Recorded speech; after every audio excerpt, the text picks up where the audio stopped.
What's going on, Black Speakers Network family? Brian O's coming at you for another BSN Speaker Spotlight interview series. Super excited that you are joining us. And guess what? If you are wondering what the heck is a Speaker Spotlight series, you are in the right place. You're about to hear from 7 amazing speakers from across the Black Speakers Network community.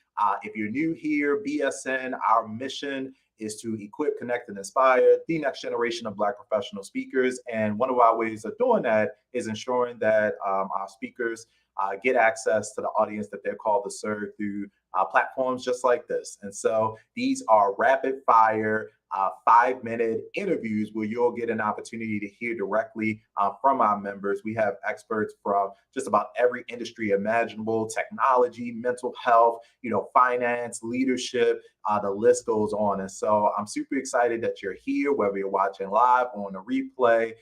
Feel free to show us some love in the comments. And guess what? If you are looking to connect with any of the speakers that you see here today, you could do that super easily on our website. BlackSpeakersNetwork.com is a home to learn more about Black Speakers Network or to actually get in contact with any of our speakers. All of our speakers are located there on our directory at BlackSpeakersNetwork.com/find a speaker.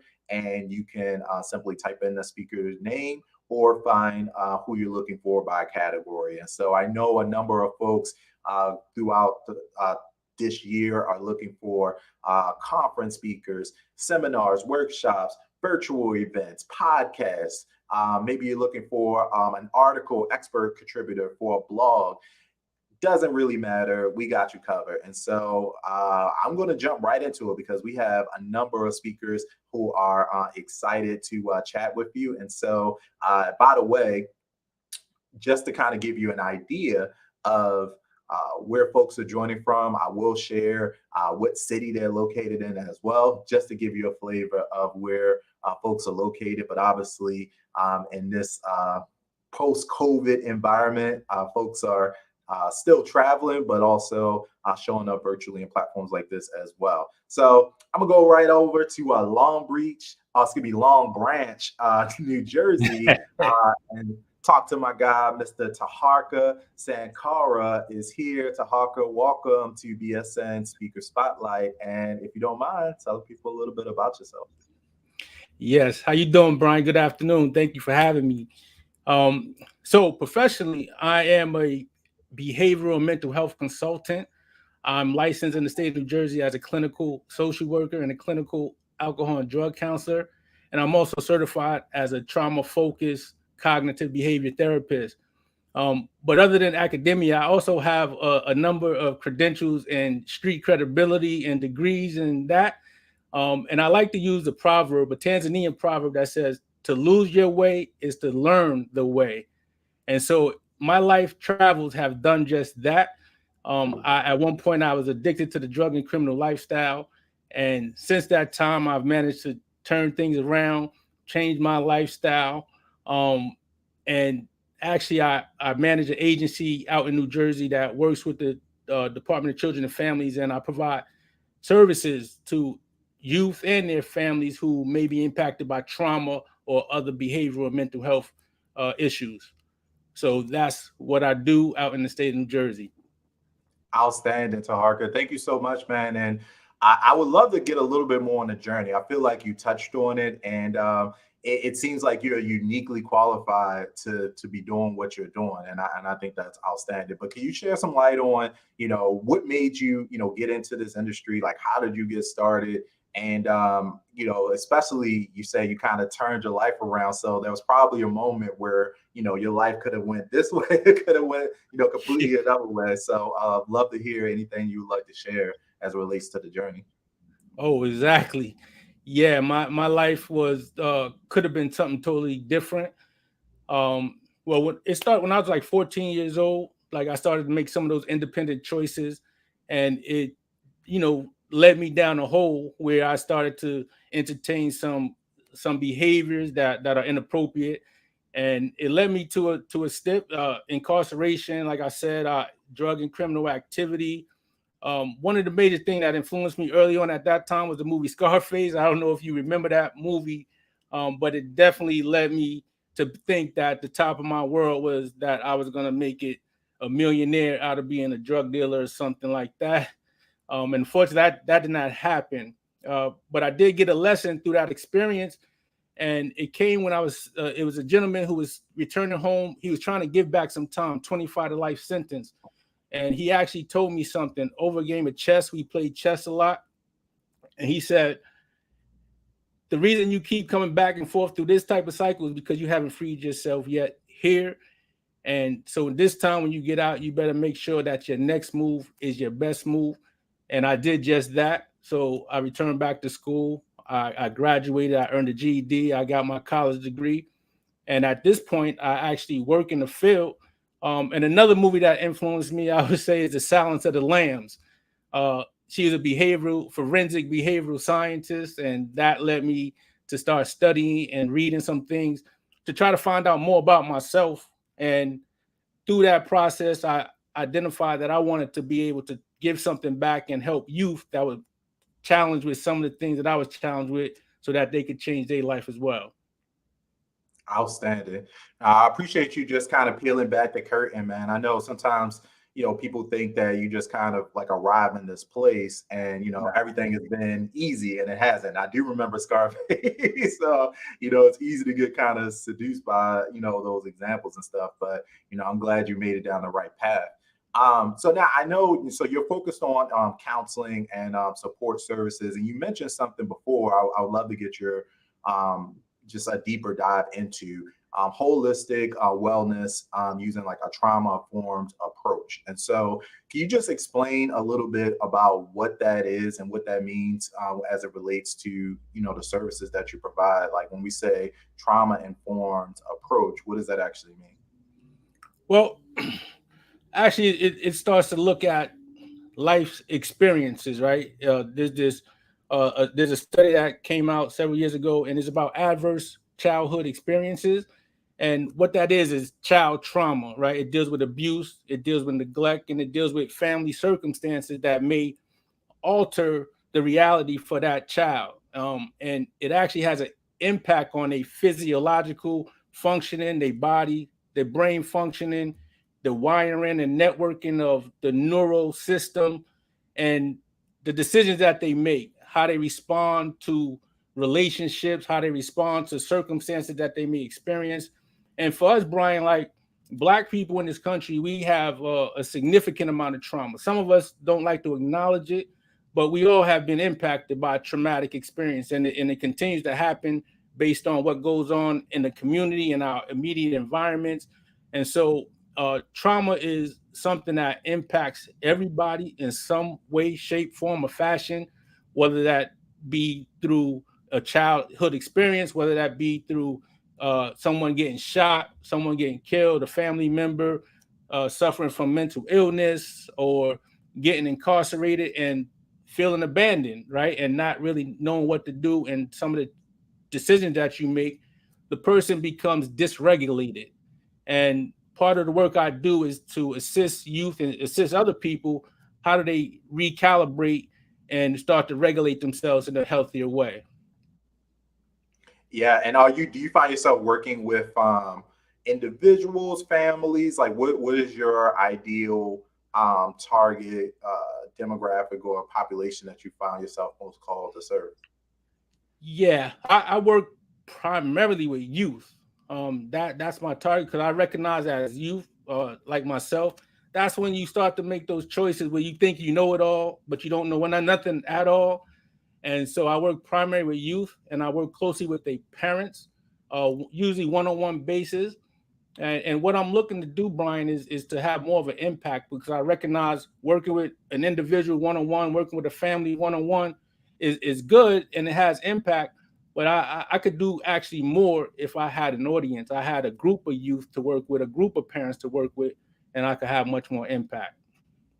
Yeah, that makes perfect sense to me, man.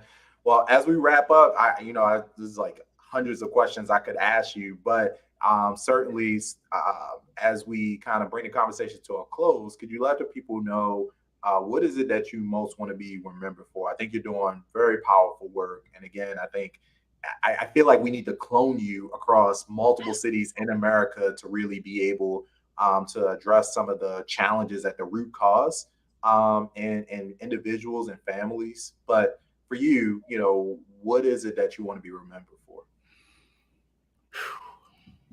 I would actually say, like, my tenacity, man. My ability to keep going regardless of the circumstance, holding strong to my mission and my vision that I have for myself.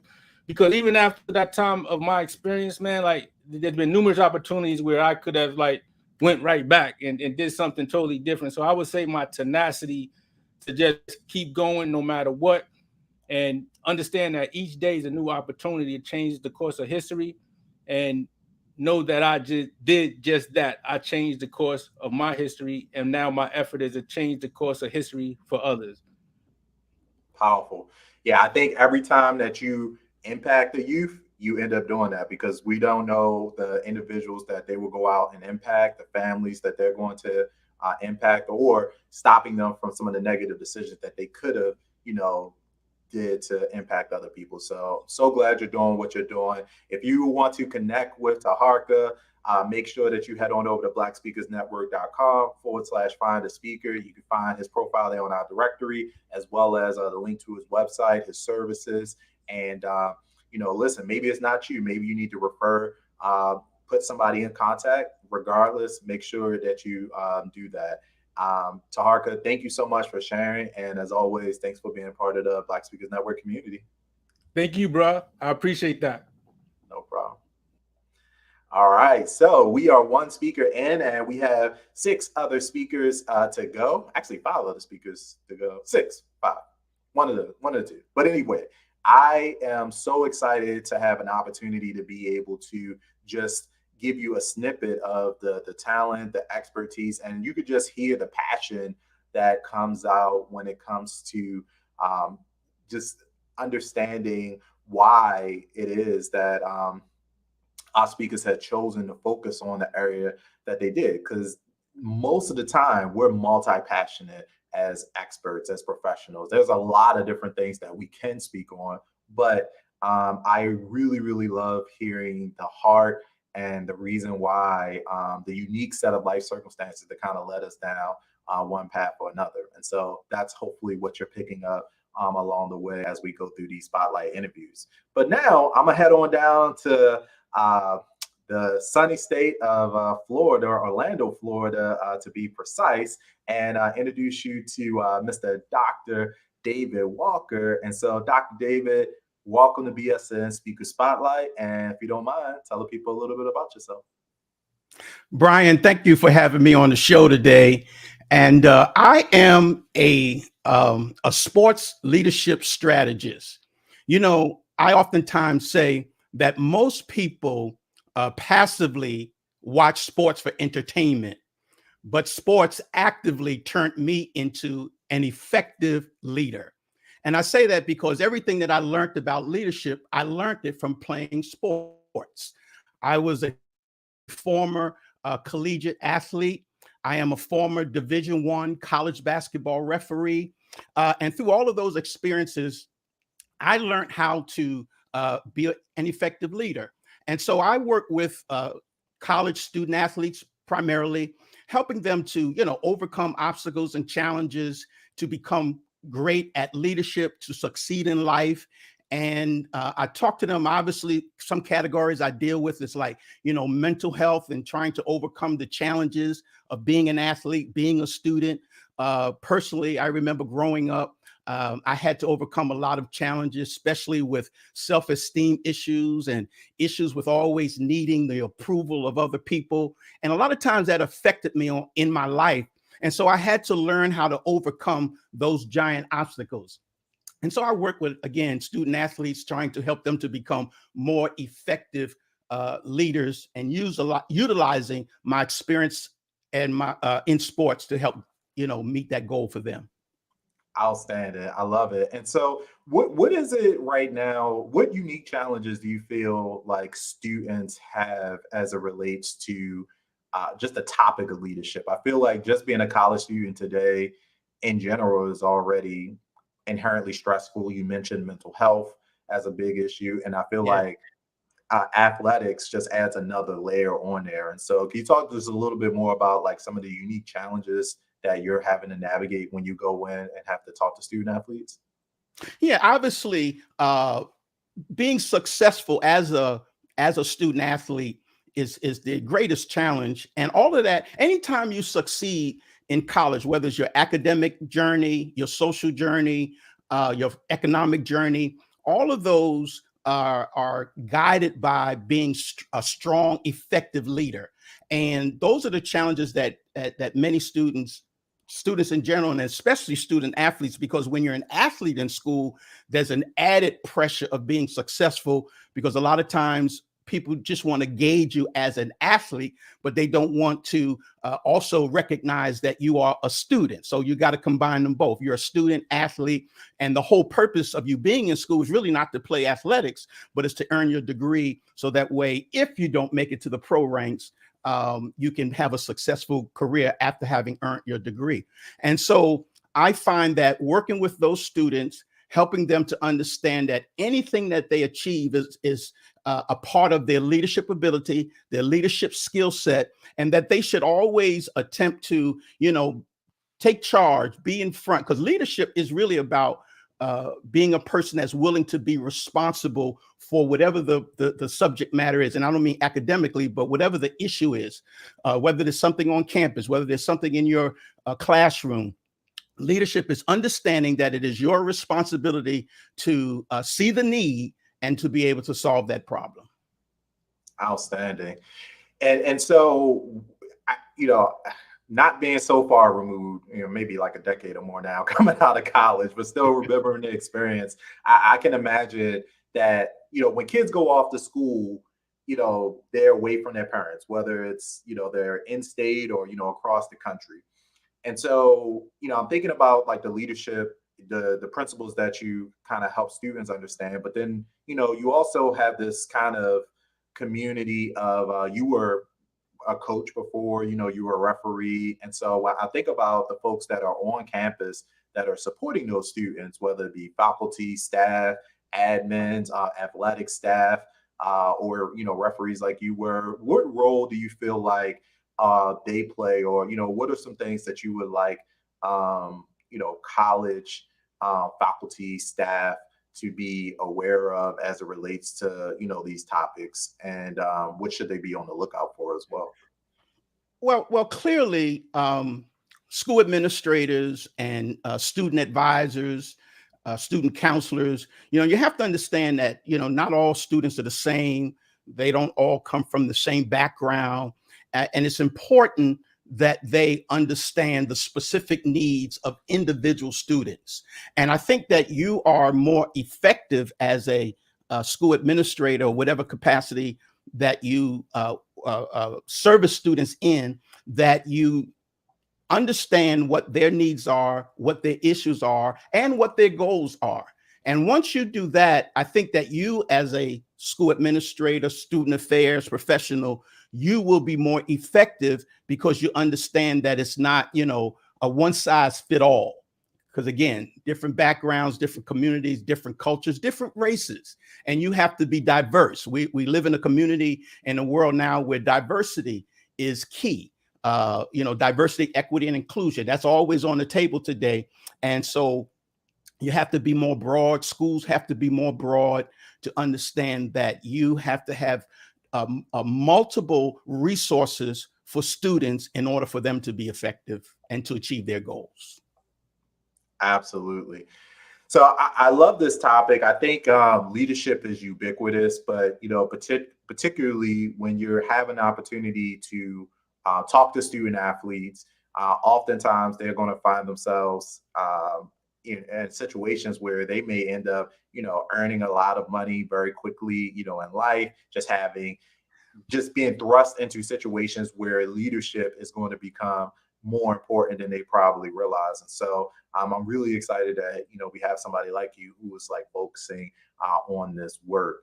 Who would you say, I know we probably, we may have, yeah, folks in the college and university world, listening to this, or individuals who have connections to, that world. How would we know if who your ideal audience is? Like, how should we know to reach out and get you connected? Like, who are the people that you like going into school? Who's like that point of contact that you find yourself interacting with the most at the college and university level, and who should we be thinking about when it comes to kind of making those like introductions for you? Well, of course, being in the sports community, athletic directors are important. Student affairs professionals, and anyone in the school that works with the student athletes in whatever capacity you do. There are advisors that assist students, but primarily, I think that, again, athletic directors, student affairs professionals are the target audience, because they're the ones that will help me to get directly connected to the students in order to be able to help them and to get my message across. Perfectly said. And as we wrap up the interview, Dr. Walker, I always learn so much from you, man. But let me know, what is it that you want people to remember you for? Well, let me just say this. The person who has inspired me the most in my life is my grandmother. Her name was Martha Culbreth. And when I was a young boy, my mother wanted to name me Michael. And my mother came to her mother, my grandmother, and said, "Ma, if I have a second son, I want to name him Michael." But my grandmother looked my mother directly in her eye and said, "His name will be David, because David was a king. David killed Goliath, and David was a great man. And my grandson, who will be named David, will be a great man." And Brian, I put that story in my book. You can see it behind me over on my shoulder, The Champion's Mind. I put that in my book. And the part that I want to emphasize is what my grandmother said about me 62 years ago, that I would be a great man. And so what I took from that, being a great man would be someone who was caring, compassionate about other people, and who had the goal and the desire to, as best as he could, to make the lives of other people better. So if you want to ask me, what do I want to be known for? I want to be known, as my grandmother said, a great man. And that's someone who cared about other people, who tried to make the lives of other people better, and just to do what he can for the lives of other people. That's how I want to be remembered. I love it, man. And I know that you're well on your way to doing that. Dr. David Walker is here in the Black Speakers Network family. If you want to connect with him, please make sure you head over to blackspeakersnetwork.com/find a speaker, and you can find him there. Dr. Walker, I want to thank you for just sharing these nuggets of wisdom. Student leadership on campus is, I think, important now more than ever. And with student athletes, that intersection is super important. So I'm glad that we have you there. And as always, thanks for being a part of the Black Speakers Network community. Thank you, Brian. All right. I'm going to keep rolling right along. And I always learn like a nugget of wisdom from each of our speakers. We've done a number of these interviews. We still have lots more speakers to talk to. throughout the course of this series. And if you want to be interviewed as well, we would love to hear from you. Make sure that you are part of the Black Speakers Network community at blackspeakersnetwork.com/join. You can learn more about what it takes to be a BSN premium member, because every single person that we're talking to today is a BSN premium member. And that is kind of the first step to make sure we can get you on this stage. But I'm going to hop on over to the West Coast, where it's just a little bit earlier than it is right now over here in the East Coast. So we got San Jose, California. Soyini Walton is here.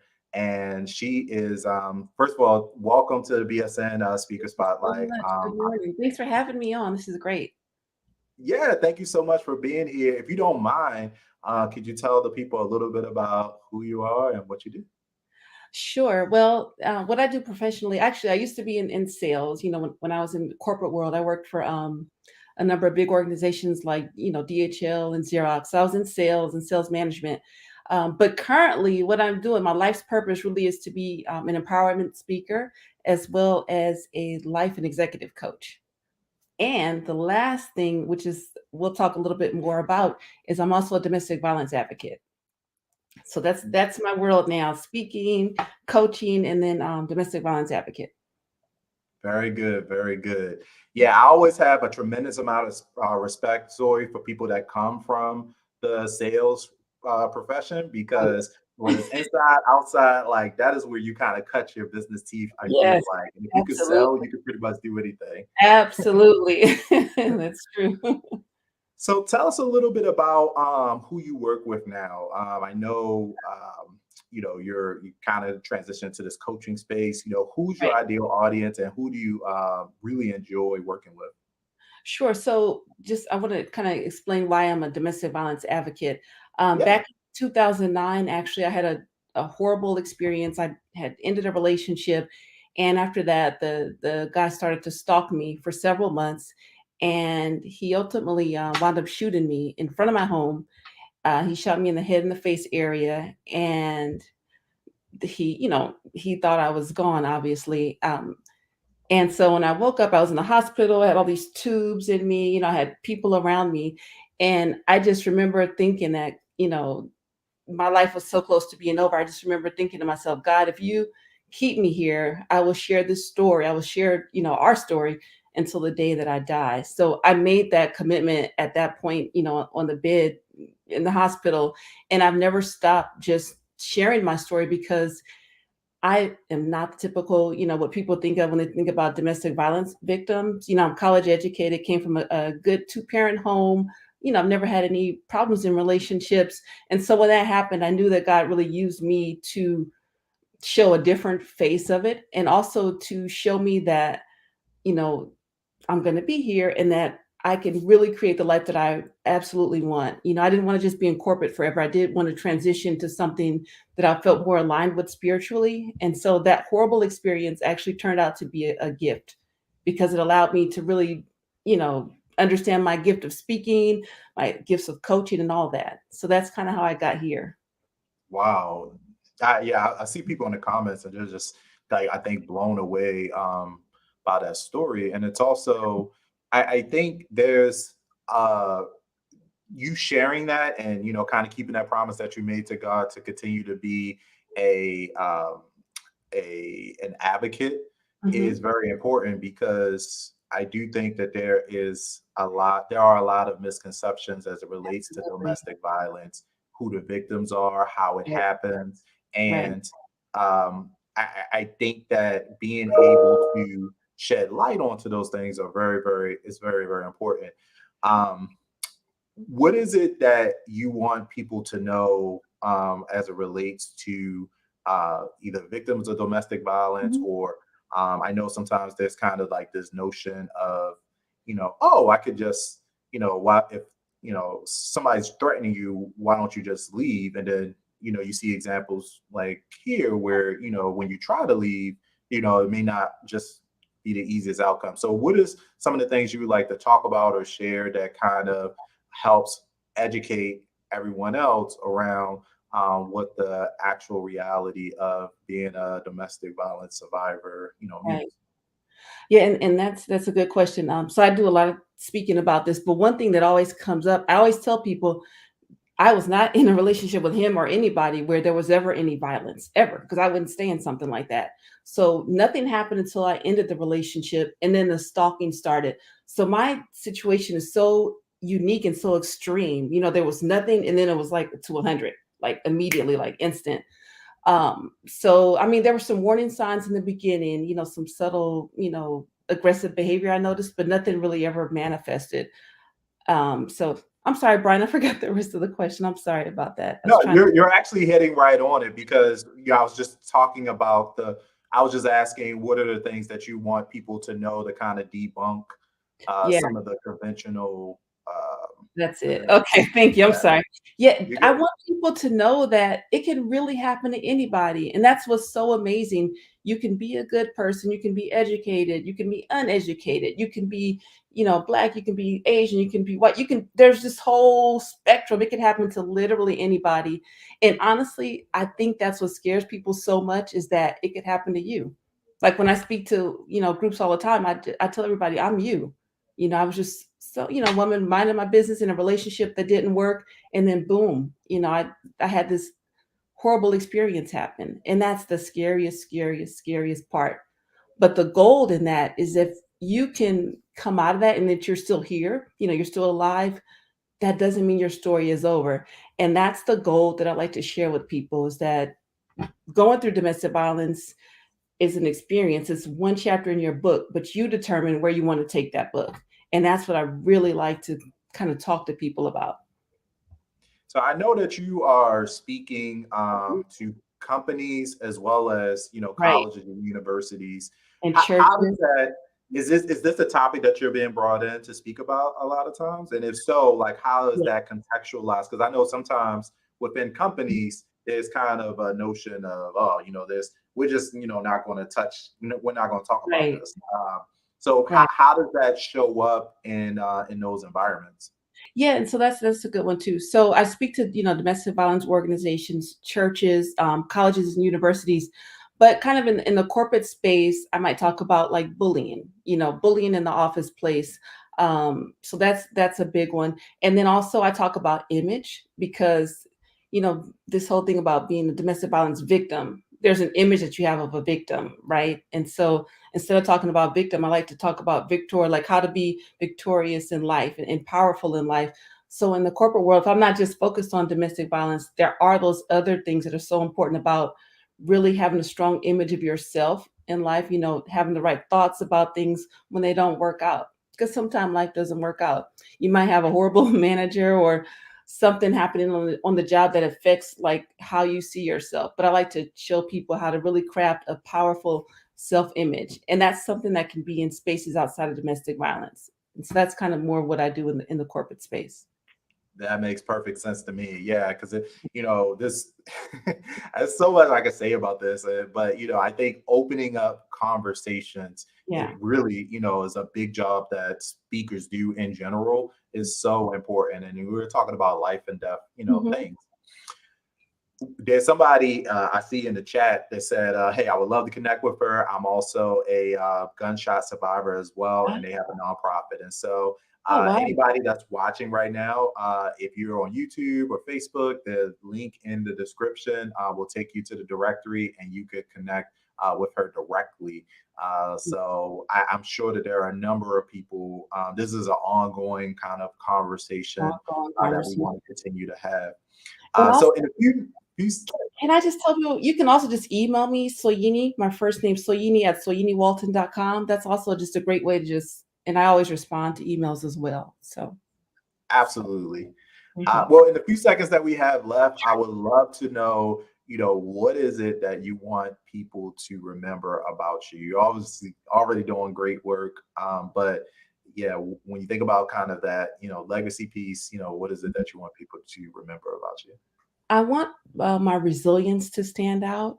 That is such a horrible experience that I went through, and just really questioning whether or not I wanted to be here. So I had to fight so much internally to create a whole new life for myself. So I actually wound up getting my MBA after that. And I just said, I'm going to move forward in life. I'm not going to let this, destroy me. I'm not going to let what he did destroy the rest of my life, that one experience. So I want I'm just resilient, and I'm a very passionate person. And that all really manifested a lot through this experience. Outstanding. Well, I want to say thank you for, sharing, again, powerful story and just these words of insight. I'm sure there's so much more. So please connect with Soyini Yep. directly. We were That's practicing her name before That's right. before You the got it, though, Brian. You got it. Yeah, you're good. And I also want to say thank you for being a part of the Black Speakers Network. We have a mental behavioral health subcommunity here, as well as a life coaching cohort. And so definitely we want to be a place, particularly in the Black community, where we have experts and thought leaders who can shine a light on these topics. And you are doing just that. So thank you again. Thank you so much. All right. Well, guys, we are rocking and rolling. Hopefully by now you have pretty much a flavor of how the Black Speakers Network, just the caliber of speakers that we have access to, but also the stories. And when I think about people that are that I would want to put in front of my audience, these are individuals who not only know their content, but also just have kind of tapped into their life experience and are willing to share that in very, very powerful ways. And so that's exactly what we're doing. So our whole goal here, we can't, I would love to talk to each of these speakers for hours, but we got 5 minutes, have rapid fire interviews just to give you enough to open the door to a larger conversation.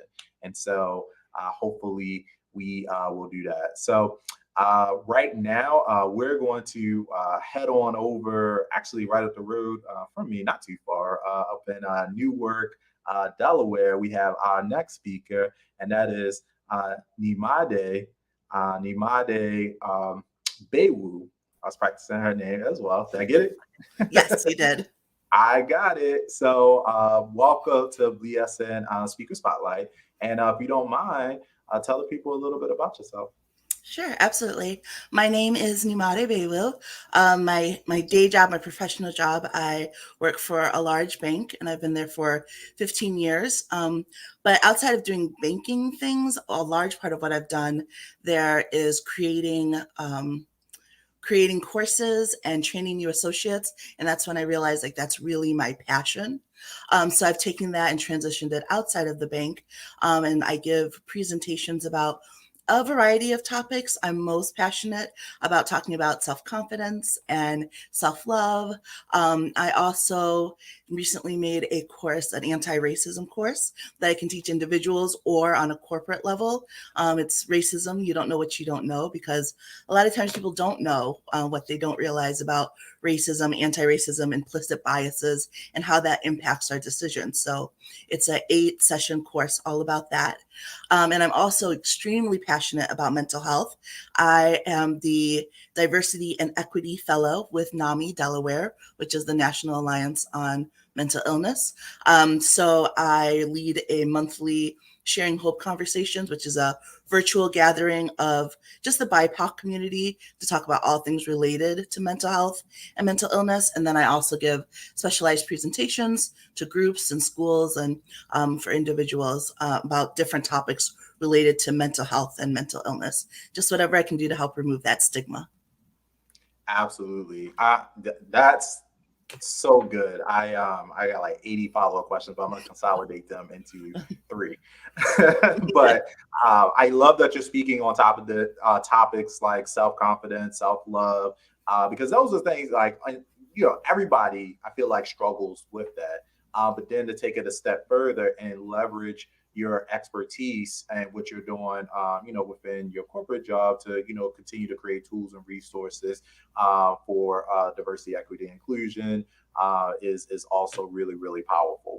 I remember when I was doing diversity work, and one of the biggest, complaints or issues that kind of came up since you have this anti-racism training is that people aren't really aware of the unconscious biases that they kind of bring into the workplace. And so, we would hear things like, I don't see color, or, I love everybody, but, secretly, there were things happening that they weren't even known to them, or maybe they just tried to minimize. So I would love to get your perspective on that, particularly, I think every company in America could probably benefit from some sort of anti-racism training, but can you just give us more insight about, how people are responding to that type of training, or what are some of the things that you kind of come across when you went to go deliver it?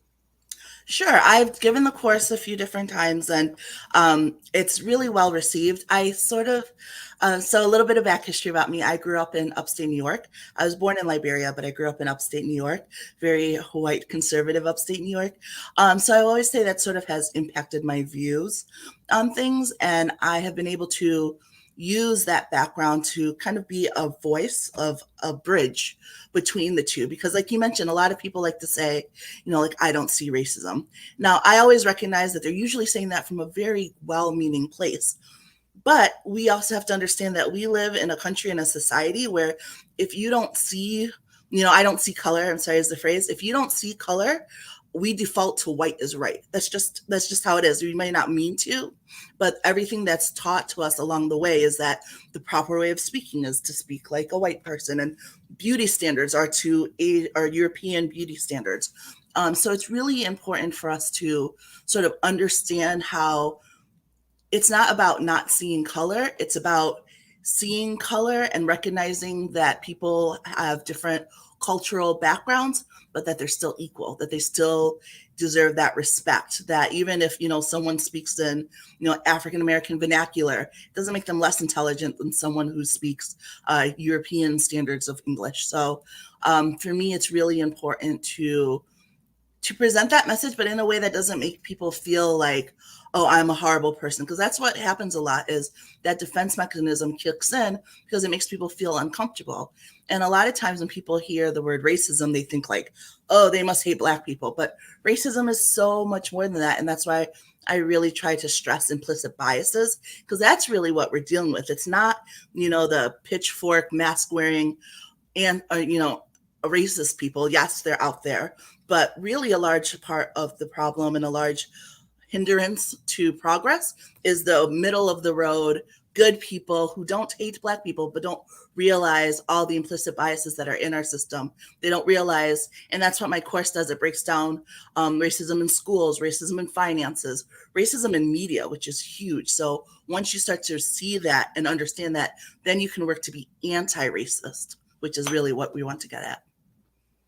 I love it. And I love the fact that you decided to create courses, because I think, generally speaking, when these are weighty topics, and sometimes we can like challenges to digest. And so, by putting somebody through like a course, you get an opportunity to get like facilitated content, but then you can also include additional resources and things for people to kind of, take the conversation further. So I think that's a great delivery mechanism for that type of content. Now, you also mentioned the mental health side, and I'm very familiar with NAMI, and you're working with them in Delaware. Can you speak just a little bit more about, how you became passionate about mental health and some of the work that you're doing there? Sure.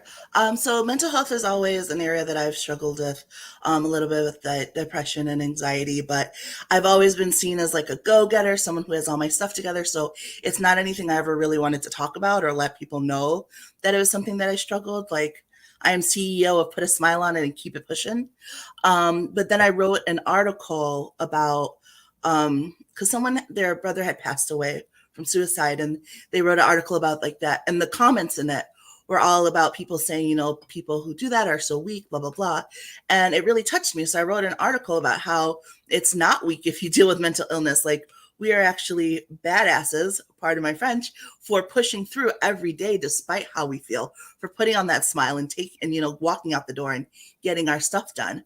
And so from that, I wrote it and it got published here in Delaware. And then someone suggested NAMI to me, so I reached out to them and I started volunteering with them. I'm obviously part of the Speakers Network, so I'm passionate about speaking. So my volunteerism was going out and giving presentations.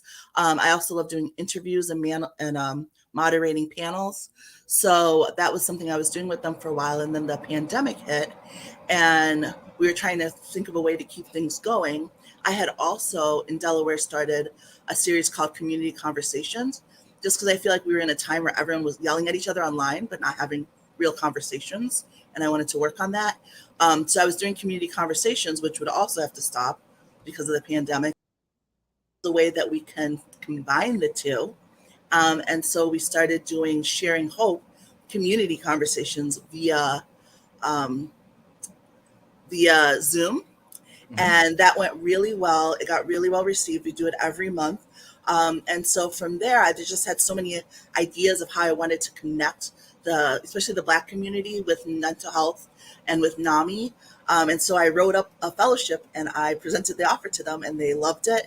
And they gave me the fellowship. So now I get to spend a good portion of my time trying to merge and be a liaison between the two communities and get them connected. That is outstanding. And yes, you absolutely strike me as somebody who get things done. But you've identified your area of passion. And I'm really impressed that you figured out ways to, not just to extend your own thought leadership and partner out and reach out to communities and organizations who are already doing the work, but you can add like really, really strategic value. And so that is outstanding. That's really cool.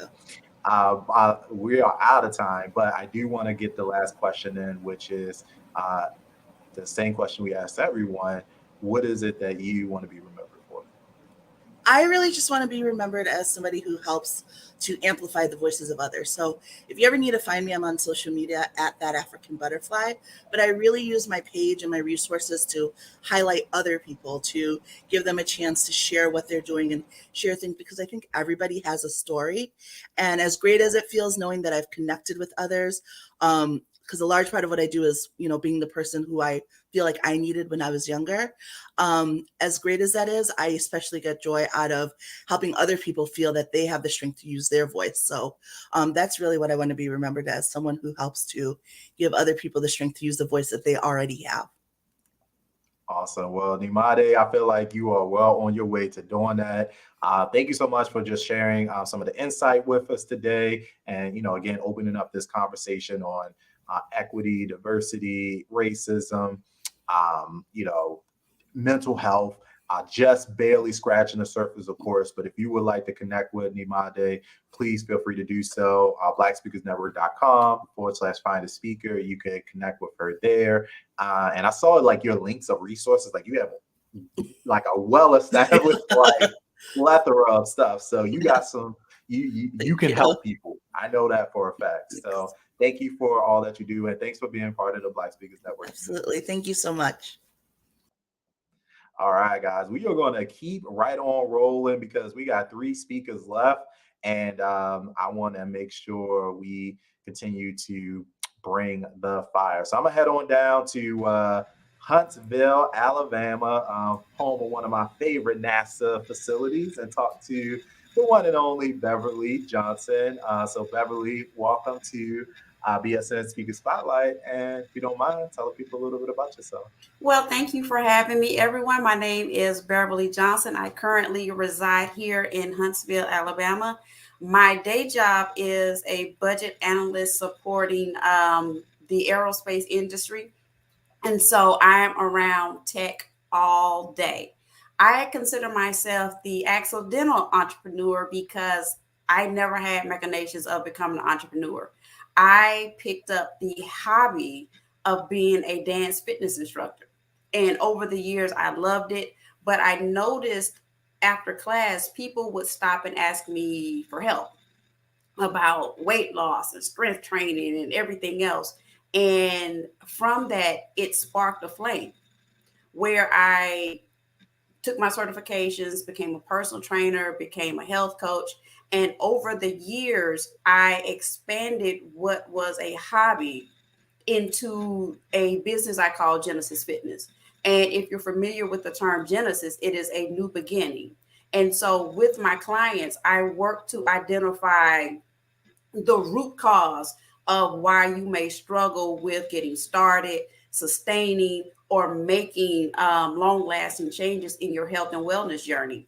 Because along the way, I learned that when we talk about fitness and exercise, people have an entry point of frustration.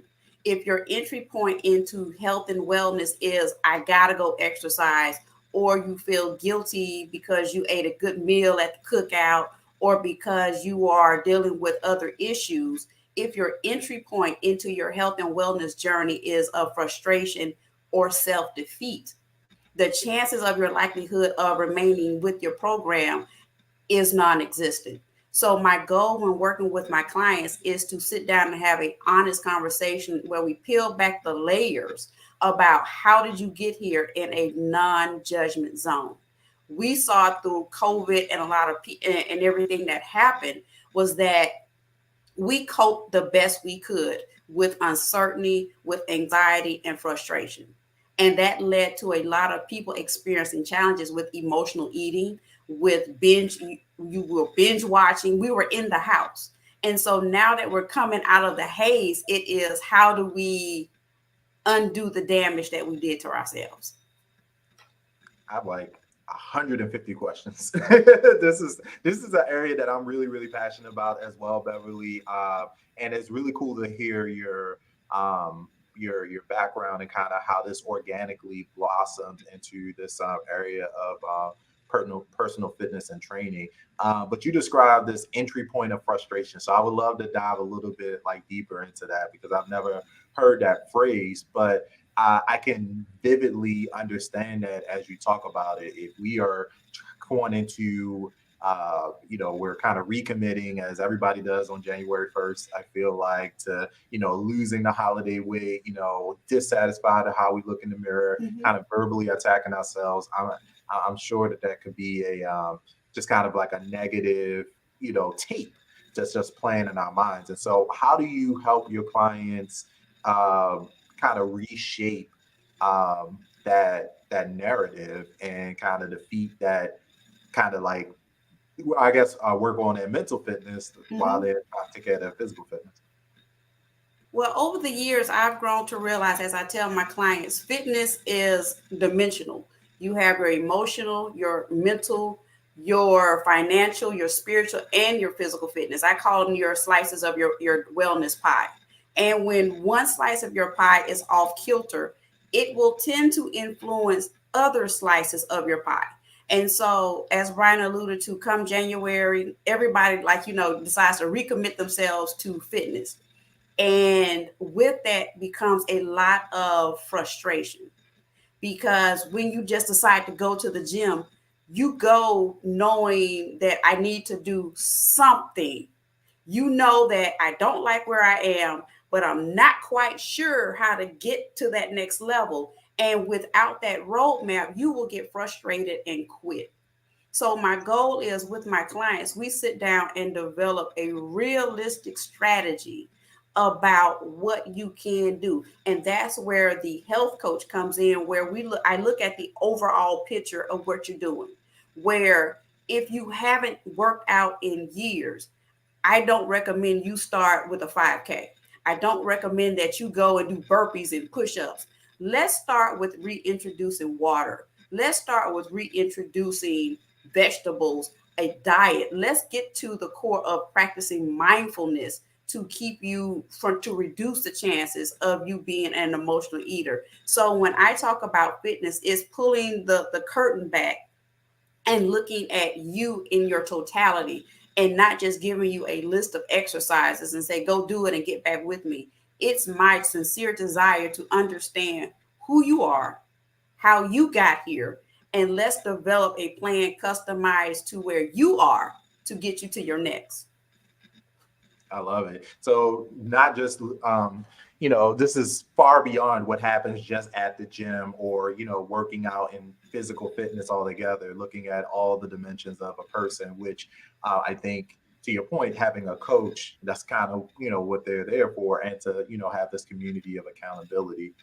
So I think that's awesome. You mentioned the pandemic, which I also think had, not only got us into some of these bad habits, but it also kind of disrupted our some of our traditional avenues of fitness. I mean, you did Zumba, and I know there was a time where, packing like 30 people into a studio and like, working out vigorously is like the opposite of what we wanted. And so how has fitness, I guess, what's like the current state of fitness, or where you see like the future state of fitness, particularly as you're serving your clients, as it relates to things that are still like accessible, but also, things that are accessible, whether it be virtual or I'm sure you're working with clients, not just, there locally with you in Huntsville, but across the country. So what does that actually look like now for people? Well, right now, I would say every organization, we're working through the dynamics of what that looks like. And so if you're go to any classes in person, they have reduced the number of people that can participate in the room to minimize contact and maintain social distancing. With me and my folks, we have definitely created the virtual world. I have hybrid programs. Any classes that I have on site, we have a head count limitation. And so at one facility, the head count limitation is 6. However, if it grows beyond that, I have to move to a basketball court to make sure that we have ample room for everyone, because in every organization, the health and safety of all of our guests, it's priority. And so we are creating workarounds. When COVID first hit, I lost all of my contracts. My business came to a complete stop. So for me, I had to sit down and figure out how can I benefit my clients. So I created the virtual gym, and the virtual gym it introduced me to people that I never would have met on my own, where I had clients from Maryland to Texas. And so it was surreal to know that my virtual gym expanded my reach far beyond what I could imagine. And so in this space, I encourage everyone to find what works for you, where if you're still leery about going to the gym, take advantage of being outside. Find a walking trail, go walking, find some localities have workouts in the park. So it is a space where we've all had to become very creative about how to service our customers and still maintain our health. Good stuff. Virtual gym. Yeah, I think, everybody had to kind of figure out like how to pivot, some industries more than others, but I feel like you did a great job of figuring that out and then kind of, maximizing it. And even, as things return to like, or I guess become new normal, it's still a really, really great model to allow you to be able to reach and serve more people outside of your area. So that's really cool. In a few moments that we have left, Beverly, I would love for you to share with us, how is it that you want to be remembered? I think you're doing a great job of, I feel like we kind of gone from this place of, everybody wants to be a fitness influencer to, there was a period of like fad diets in the 90s to like a bunch of stuff that didn't work. And I think it's so great to have people that kind of understand the full picture and that can, provide, real tools and resources to get people to the next step. But for you, like, what is it that you really want to be remembered for, whether in this space or beyond? What I want to be remembered for, my mom, when she was pregnant with me and all my awesomeness, she was working on creating the perfect name for me. And oddly enough, she was watching a program and there was a guest evangelist named George Beverly Shea. And she liked the sound of Beverly Shea and flipped it to Beverly K. And I always laughed that I was named as an evangelist, from an evangelist, because an evangelist represents servant leadership. And fast forward all these 20 some years later, fast forward all these 22 plus years later, I am embracing being a servant leader. I am embracing knowing that I was created to solve a problem in the world that I never imagined I would be in this position. So I want to be known as a servant leader, one with a heart of compassion, a heart of love, empathy, because everything my clients have experienced on one level, I have experienced, from divorce, domestic violence survivor, starting over life again. I have walked that journey. So when my clients work with me, I want them to see someone that life attempted to knock down, but I chose not to stay down. So when you see me, you see grace and a second chance. Beautifully said. Look, we're going to end on that note. Beverly, thank you so much for Thank sharing. you. This is cool. I've been I've seen, the trajectory of your brand and your business continue to grow. And I'm so glad that you're part of on the BSN network and creating, this opportunity for people. So I appreciate you. Thank you. I still gotta get down to Huntsville to come Yes. do some maybe some Zumba and some Zumba and science. And Let me know, and I will, give you the unofficial tour, because I know you watched what's happening with the telescope. Yes, absolutely. Yep, James Webb. I'm glued to it. So yes, let's do that. We got some BSN in Huntsville now. We got Repeater down there. And yep. So yes, I'm a coming. Okay, I'm gonna hold you to that. All right. Take care. Talk to you soon. You too. Brother. All right. Yes, man. BSN is nationwide, and it's just a lot of cool stuff happening. And so we have 2 additional speakers that I'm ready to chat with. And again, if you are looking at this and you're like, wow, I'd love to be a part of, the things happening in Black Speakers Network, a part of the spotlight, make sure you hop on over to blackspeakersnetwork.com. You can learn more about the organization, learn more about the support and the training and the resources that we provide for speakers at every aspect of your speaking journey, and certainly invite you to become a BSN premium member as well. But I have my next speaker right here in Baltimore, Maryland with me, and that is Dr. Raechelle Johnson is here. And so, Raechelle, welcome to BSN Speaker Spotlight, and tell the people a little bit about yourself. So I thought about this question because people ask me and it feels like bragging. But then I always tell my clients, be prepared. So I was like, I can tell them I'm an international speaker and a trainer. I can tell them that I'm a coach and a consultant. I can tell them that I'm a media personality, an influencer, and all these other things. Oh, and a best-selling author. But then I thought, no, that's not where it started. So then I thought about something that my clients always say. I'm a solution architect, and that's what I stand on. That's my foundation. So a solution architect, I'm able to build, create, or develop those techniques that will allow me to solve a particular set of issues for any difficulties we're going to run across or you have when you seek me out. That's who I am.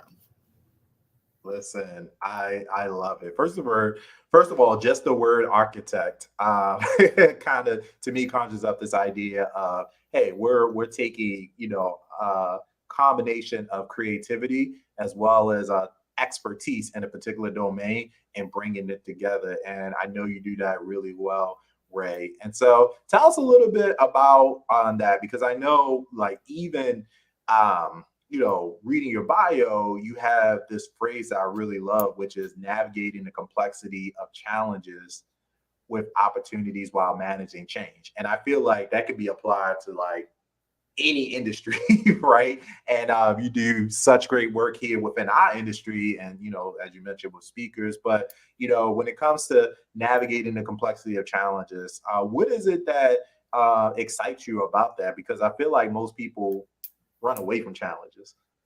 And that's just it. It was given to me a long time ago that I was a change agent. And this is going to sound crazy, but I like conflict.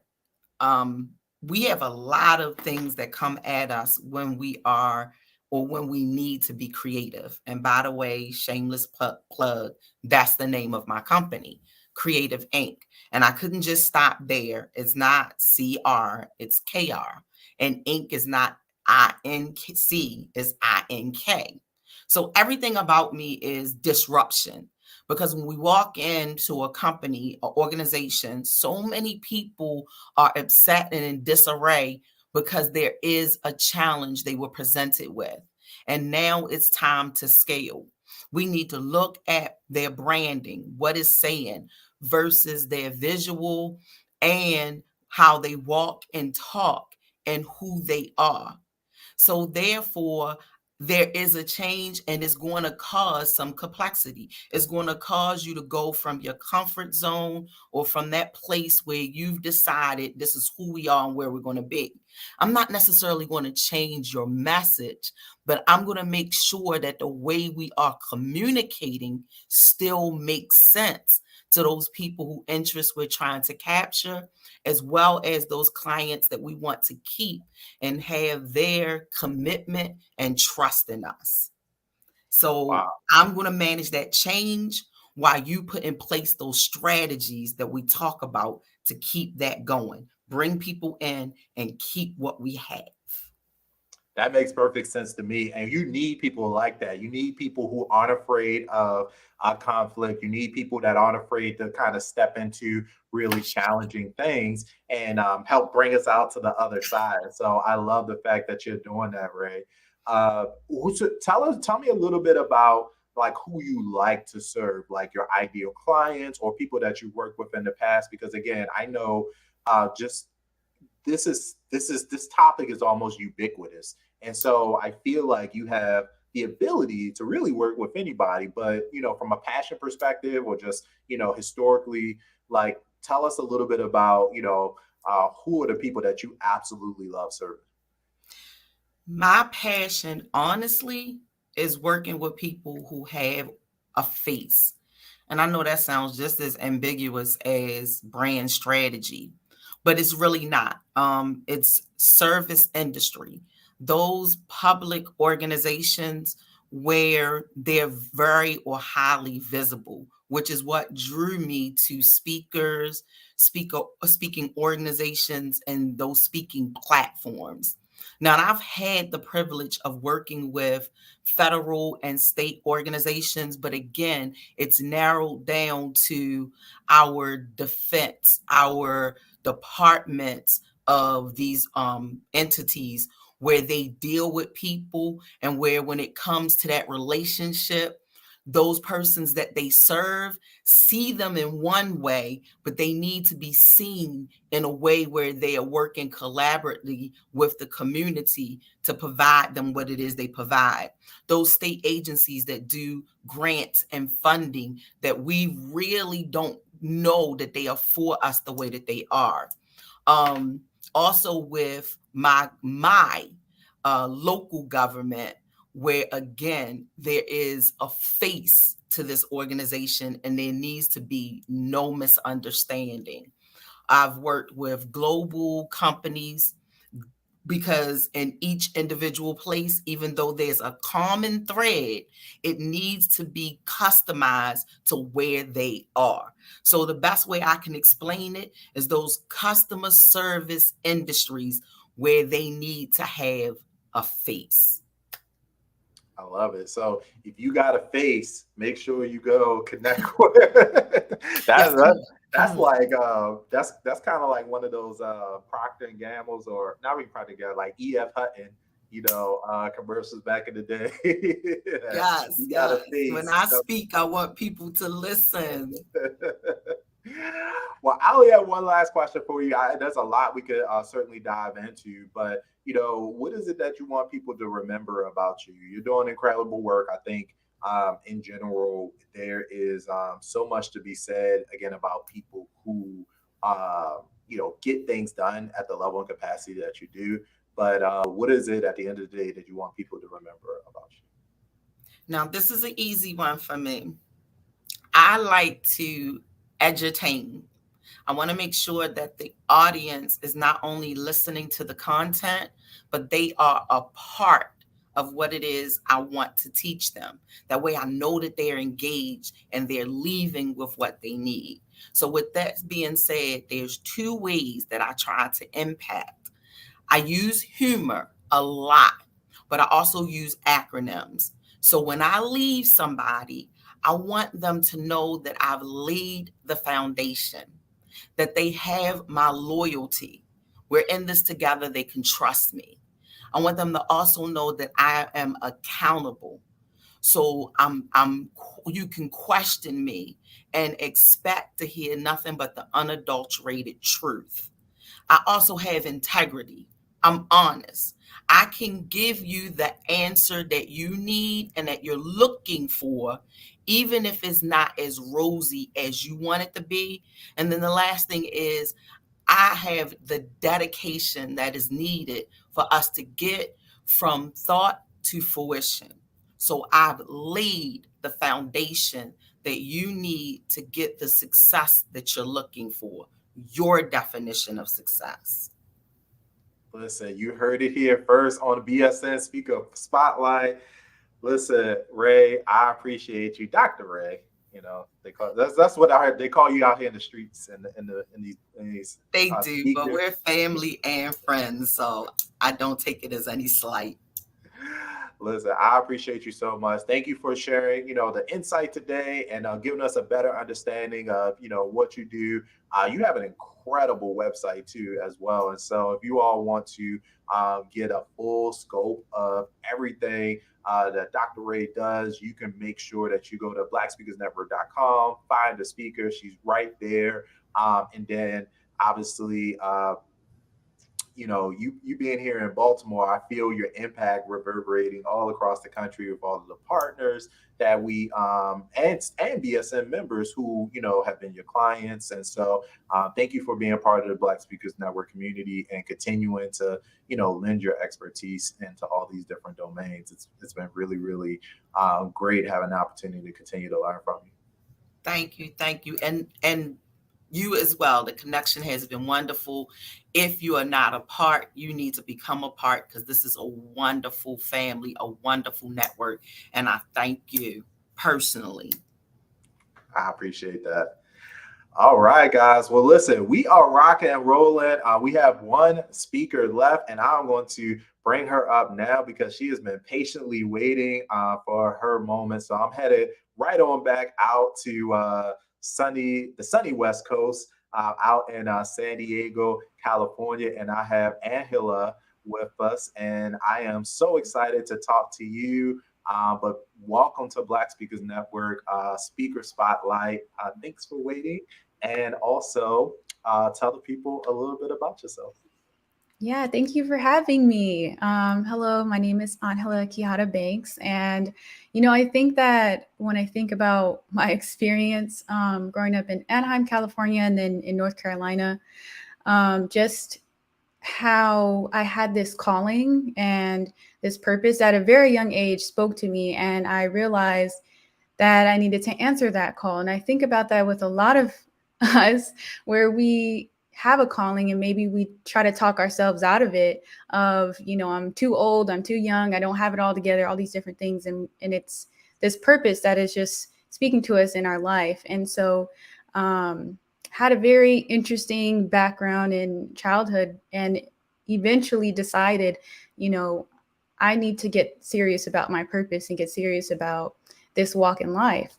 And so eventually I ended up starting to speak across the country to different politicians, organizations, universities around healing and well-being. In 2022, I founded the Soulful Liberation Movement, which is about holistic healing, freeing yourself in mind, body, spirit, and finances, as well as, again, purpose, answering that call and the calling on your life and walking in that. And so that has kind of blossomed in everything that I do in my books, speaking, and holistic health coaching. Wow. Very, very cool. I'm a sucker for the journey and how people got to where they are. And so I appreciate you sharing some of that insight just within your introduction. So tell us a little bit more about like holistic healing, because sometimes I think, that might be something that people aren't necessarily like familiar with or heard of before. What definition would you put around that? And who are the people that you enjoy serving the most when it comes to, that type of coaching? Yeah, so I think holistic sounds a little woo-woo sometimes, but it's really just kind of like, when your back hurts or your mouth hurts or you have a headache, which were some of the things that I experienced at a very young age. I used to have nosebleeds, chronic migraines, and skin eruptions, sometimes acne, pityriasis, all kinds of things. And I asked those questions. So the how is this happening? The why is this happening?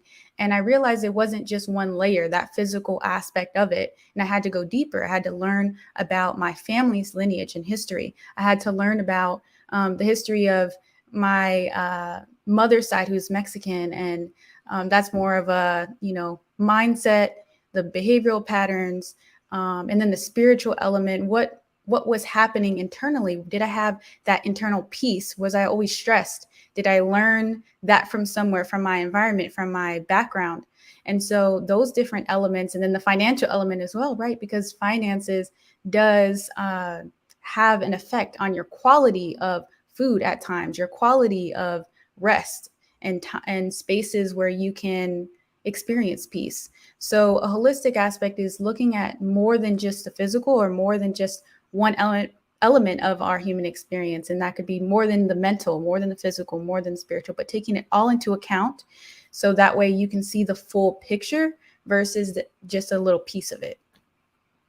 Yeah, no, I think that's so powerful. And sometimes we do tend to kind of look at things in silos and don't realize how interconnected like we are as people. And so it prevents us from being able to fully like address things. And so I didn't know there was a name for it, and now I do. And so that is good. I also want to give you a few moments to talk about the Soulful Liberation Movement, right? Like, yeah. Can you tell it? I love people. First of all, anybody talking about starting a movement, I think that is kind of the future of business, community, because people need a place where you can connect, and to really be able to serve your tribe, you should create a community. But tell us a little bit about how that got started, what the purpose was, and how what type of people was the Soulful Liberation Movement created for? Yeah, awesome. So I guess I could probably start a little bit from when I was really young.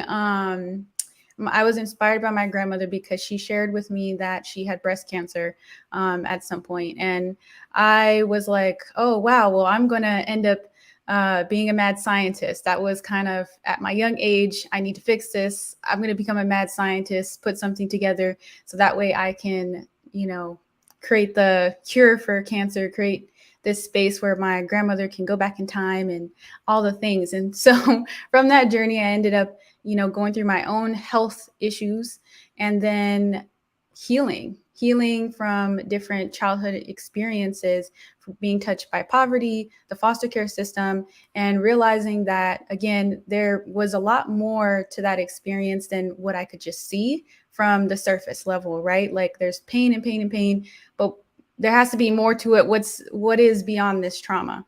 And so when the pandemic hit in 2020, I noticed, one, that a lot of other individuals were experiencing the same kind of ideology of, you know, how do I remove myself from out of this space? At that point, I had learned a lot of these different tools from what I call the real success model. So root, envision, ascension, and liberation. How do we move through these things and get beyond it and start actually creating and living in our purpose and in our dream life? And so the soulful liberation movement was kind of birthed out of that, and was really the focus on how do we heal? How do we begin to heal? How do we begin to acknowledge these different blind spots of maybe childhood traumas or circumstances that were in no fault of our own? However, what are the choices that we can make in our experiences to create the life that we want to create and have that inner peace and have that joy and have that love and freedom to be who we are outside of those confines of trauma, outside of those confines of internalized depression? Yeah. Angela, I have to tell you, just talking to you, I feel like my blood pressure is just like lowering just with like the cadence of your voice, and also just the articulation of around why you created these things. I think sometimes in life, we get it. Life is hard. Life could be challenging. There's a lot out here that is very a lot for folks to navigate, and we don't always have the tools and resources. And so we are here about this real model that you've created, and just the work that you're doing is very inspiring, but it's also it's just very cool to see that someone has intentionally created a space where perhaps 20 years ago this wouldn't even have been like taken as seriously, because it's harder to potentially connect with people that have the same values and beliefs. And so I'm just excited that you kind of stepped out and created a space for people to be able to connect in this way. I do want to ask you, like we ask everyone else, what is it that you ultimately want to be remembered for? When we talk about legacy, 100 years from now, 200 years from now, like what is the true impact that you feel like you want to be able to leave with people? Yeah.